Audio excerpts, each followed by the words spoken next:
தான். இதை அறிந்த மக்கள்கள் அனைவரும் மகிழ்ச்சி அடைந்தார்களாம். அத்தோடு ஜனகர் மிக்க மகிழ்ச்சி அடைந்தார். அதை யாராலும் ஒரு வார்த்தைகளால் கூற முடியாது. அவ்வளோ ஒரு மகிழ்ச்சியில் இருந்து சிவதனுசை நாணேற்றி ஜனகரின் ஜானகி ஆகிய சீதையை விவாகம் செய்தார் ஸ்ரீராமர்.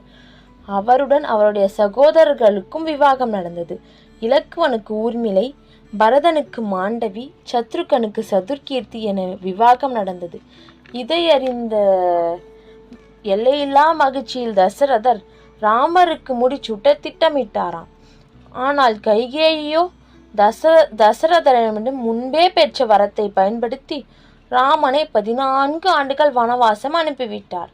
வனவாசத்தின் போது ராமர் மீது காதல் கொண்ட ராவணனின் தங்கை சூர்பனகை ராமனை நெருங்கி வர ஸ்ரீராமர் அவளை மறுத்துவிட்டார். இதை அறிந்த இலக்குவனோ சூர்பனகையின் மூக்கை அறுக்க பழிவாங்கும் எண்ணம் கொண்டாள் சூர்பனகை தன்னுடைய அண்ணனிடத்தில் ராமனின் மனைவியின் அழகை எடுத்து கூறினாளாம்.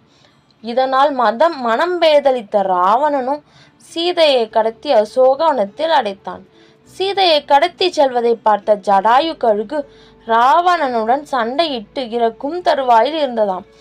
சீதையை காணாததால் ராமனும் லக்ஷ்மணனும் சீதையை தேடி அங்கும் இங்கும் அலைந்து கொண்டிருந்தனர்.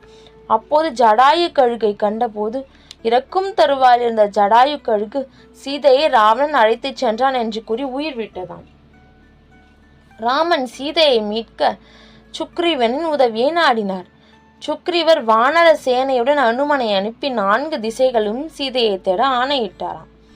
ஆனால் எங்கும் சீதை கிடைக்காததால் வானர படைகள் மிகவும் வருத்தத்தில் இருந்தார்களாம்.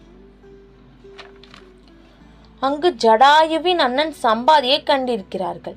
ராம காரியம் என்று குரங்குகள் பேசிக்கொண்டிருப்பதை கேட்ட ஜடாயுவின் அண்ணன் சம்பாதி மலை மீது ஏறி சீதை இருக்கும் இடத்தை அறிந்து வானர படைகளுக்கு கூறினாராம். வானர படைகள் மகிழ்ச்சி அடைந்தாலும் ஒரு சிக்கல் இருந்தது. பெரிய கடல், இலங்கையில் பெரிய கடல் இருக்கான். அந்த பெரிய கடலை தாண்ட வேண்டும். அதற்கு என்ன உபாயம் என்று தெரியவில்லையாம்.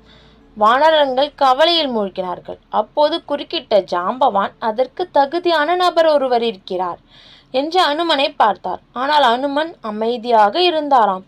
அதை கண்ட ஜாம்பவான், அனுமன், முதலில் நீ உன்னை உணர வேண்டும். சிறு வயதில் சூரியனை பழமென்று நினைத்து அதை பிடிப்பதற்காக வானத்தில் பறந்தாய். அத்தனை வலிமை மிக்கவன் நீ.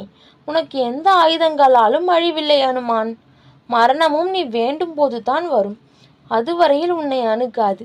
இப்படி சிரஞ்சீவி தன்மை பெற்றவன் நீ.